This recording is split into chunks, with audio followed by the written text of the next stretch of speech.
Build it right, be safe, be competent. This is how you build a proper knee brace that stands for decades.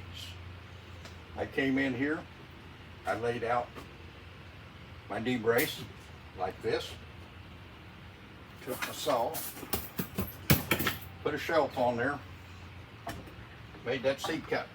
Same thing up here, come up here, made a seat cut. Turned my saw, pivoted, 45, made the cut.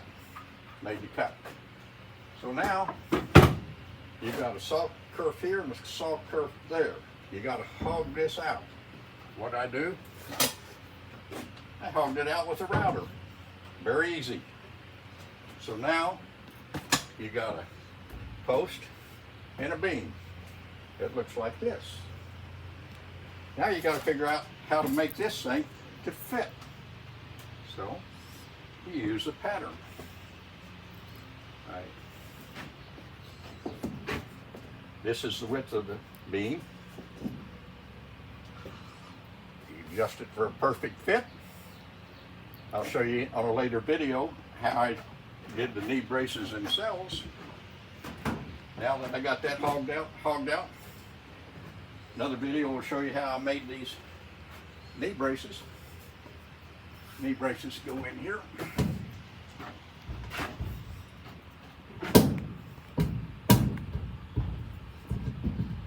Job, you just make them fit very tight.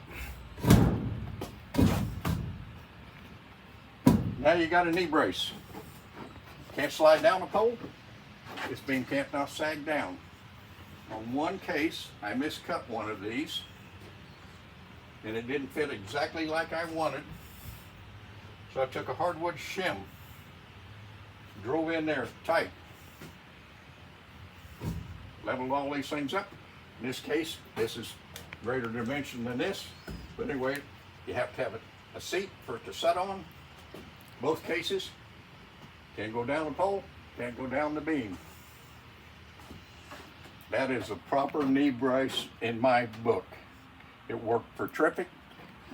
I used this same principle when I built a pole barn, 36 by 360 in the winter of 63. I'm at winter 62, spring of 63.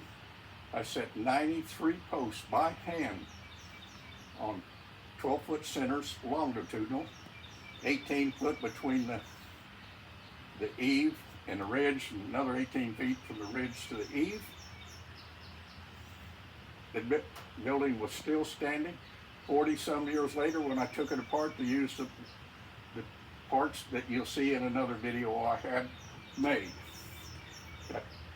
That turned out to be my brooder house. I raised 60,000 birds from day-old poults.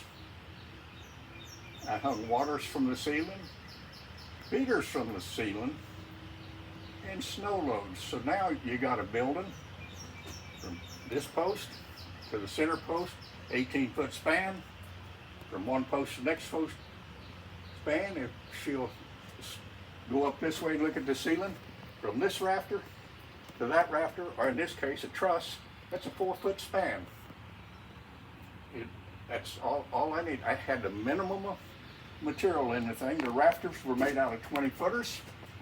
The stiff back and strong backs were made out of 12-footers because they spliced. In my video where I show you how to build the brooder house, I show you how I made the headers.